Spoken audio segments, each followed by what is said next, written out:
టమాటా చేసుకోవడానికి ఇలా కనుక మనం మసాలా చేసి పెట్టుకున్నట్లయితే టేస్ట్ సూపర్గా అదిరిపోతుందండి. మన ఇంట్లో కూరగాయలు ఏవి లేనప్పుడు అనుకోకుండా గెస్ట్లు వచ్చినప్పుడు మనం ఏం చేయాలంటే ఇలా రైస్ తోన టమాటాలు ఉంటే చాలండి, మంచిగా చక్కగా మనం టమాటా రైస్ బాత్ అయితే చేసుకోవచ్చు. చాలా మంచి రుచి అయితే వస్తుంది. మరైతే నేను ఇందులోకి ఏమేమి వేసాను, ఎలా చేశాను అనేది వీడియోని ఎక్కడ స్కిప్ చేయకుండా చివరి వరకు అయితే చూడండి. అంతేకాదండి, మనకి ఇది లంచ్ బాక్స్లకి కూడా చాలా చక్కగా అద్భుతంగా అయితే సరిపోతుంది. మార్నింగ్ బ్రేక్ఫాస్ట్ కానీ, నైట్ డిన్నర్లో కానీ, లంచ్ టైం కానీ, ఏ టైంలో అయినా సరే మనము ఈ రైస్ బాత్ అనేది, టమాటా రైస్ బాత్ అనేది మనం చేసుకోవచ్చు. హలో అండి, వెల్కమ్ టు మ్యాండ్రిచ్ మన కిచెన్. ఇవాళ మనం టమాటా బాత్ చేసుకోవడానికి ఇక్కడ నేను చూపిస్తున్న కొలత ప్రకారం అయితే 2 కప్పుల వరకు అయితే బియ్యాన్ని తీసుకుంటున్నాను. ఈ టమాటా బాత్ అనేది మనకు ఇక్కడ లంచ్ బాక్స్లో కానీ, బ్రేక్ఫాస్ట్లోకి కానీ అప్పటికప్పుడు చేసుకోవడానికి మనకు చాలా సులువుగా ఉంటుంది. అంతేకాదండి, చాలా రుచిగా కూడా ఉంటుంది. ఇప్పుడు ఇలా మనం 2 కప్పుల వరకు అయితే బియ్యాన్ని వేసుకొని ఒకసారి బాగా కడిగి పెట్టుకోవాలి. ఇలా బియ్యాన్ని 2 సార్లు బాగా కడిగి పెట్టుకున్న తర్వాత ఇప్పుడు బియ్యం మునిగే వరకు మనము నీళ్లు వేసుకొని కనీసం ఒక 10 నుంచి 15 నిమిషాల వరకన్నా మనము బియ్యాన్ని నాననివ్వాలి. ఎంత నానితే అంత బాగా మంచిగా రైస్ బాత్ ఇట్లా పొడి పొడిగా అయితే వస్తుంది. ఇప్పుడు బియ్యాన్ని పక్కన పెట్టేసుకుందాము. మనం మసాలా రెడీ చేసుకుందాము. అందుకోసం ఇక్కడ 2 పెద్ద సైజ్ టమాటాలని తీసుకోవాలి. తర్వాత అందులోకి ఇలా అల్లం వెల్లిపాయలు వేసుకోవాలి. ఇప్పుడు ఇందులోకి మనము క్లీన్ చేసి కడిగి పెట్టుకున్న కొత్తిమీర వేసుకోవాలి. ఆ తర్వాత పుదీనా, ఇప్పుడు కొద్దిగా జీలకర్ర వేసుకోవాలి. ఆ తర్వాత ఇప్పుడు ఫైన్గా మిక్సీ పట్టి పేస్ట్ లాగా చేసుకోవాలి. ఇలా మనం మొత్తం పేస్ట్ చేసి పక్కన పెట్టుకున్న తర్వాత ఇప్పుడు మనం ఒక రైస్ కుక్కర్ పెట్టుకొని అందులోకి 3 టేబుల్ స్పూన్ల వరకు అయితే ఆయిల్ వేసుకోవాలి. ఆ తర్వాత కొద్దిగా ఇక్కడ నేనైతే బటర్ వేస్తున్నాను. మీ దగ్గర బటర్ లేకపోతే నెయ్యి వేసుకోండి. ఆ తర్వాత బటర్ అంతా ఇలా కరిగిపోయాక మసాలా దినుసులు వేసుకుందాము. ఆ తర్వాత మనం ఇలా సన్నగా కట్ చేసి పెట్టుకున్న ఉల్లిపాయ ముక్కలు కూడా వేసుకోవాలి. ఉల్లిపాయలు మంచి కలర్ మారే వరకు మనం కలుపుకొని పెట్టుకోవాలి. ఆ తర్వాత ఇందులోకి 2 పచ్చిమిర్చి వేసుకోవాలి. ఇప్పుడు కొద్దిగా సోంపు వేసుకోవాలి. సోంపు వేయడం వల్ల మంచి ఫ్లేవర్ యాడ్ అయ్యి మనకు రైస్ బాత్ అనేది సువాసనలతో కూడిన వాసన అయితే వస్తుంది.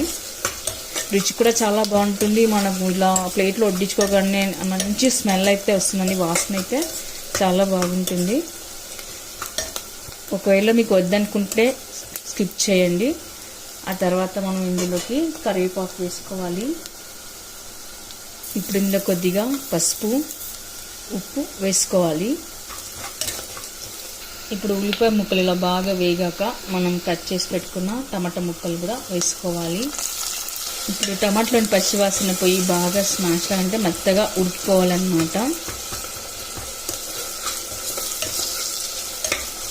ఆ తర్వాత మనం మిక్సీ పట్టి పెట్టుకున్న మసాలా పేస్ట్ మొత్తం వేసుకోవాలి. ఇప్పుడు పేస్ట్లోని పచ్చివాసన పోయే వరకు మనం కలుపుకొని పెట్టుకోవాలి. ఆ తర్వాత ఇందులోకి మనం తినే కారాన్ని బట్టి కారం వేసుకోవాలి. ధనియాల పొడి, మీరు తినే మసాలాని బట్టి ఇక్కడ గరం మసాలా వేసుకోండి. నేను ఇక్కడ కొద్దిగా గరం మసాలా అయితే వేస్తున్నాను. ఎందుకంటే ఇందాక మనం అన్ని మసాలాలు వేసాము కాబట్టి నేను ఇక్కడ కొద్దిగా అయితే వేసాను. మీరు ఎక్కువ తినే వాళ్ళైతే మరి కాస్త వేసుకోండి. ఇవన్నీ వేసాక ఒకసారి కలుపుకొని పెట్టుకోవాలి.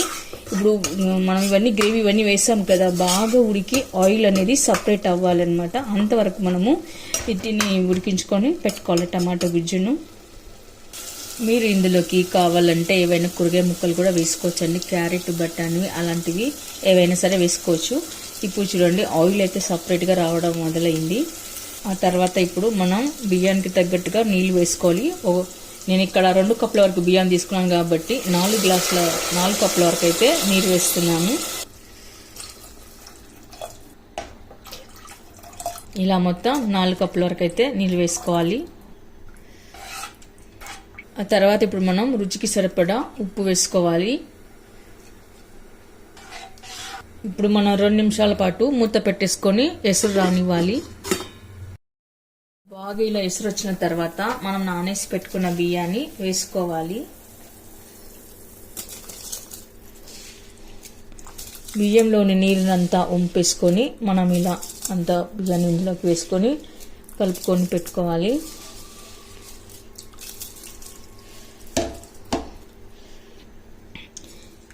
ఇప్పుడు అంతా ఒకసారి కలుపుకొని పెట్టుకుందాము.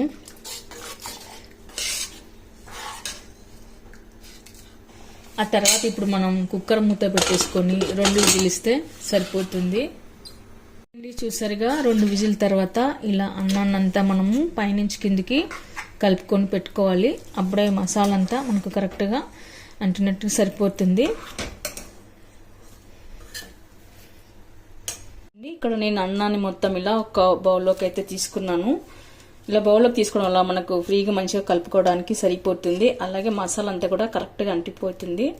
ఆ తర్వాత పైన మనం ఇలా సన్నగా కట్ చేసి పెట్టుకున్న కొత్తిమీర వేసుకొని మరొకసారి కలుపుకొని పెట్టుకోవాలి. టమాటా బాత్ మంచి కలర్ అయితే వచ్చిందండి. ఇక్కడ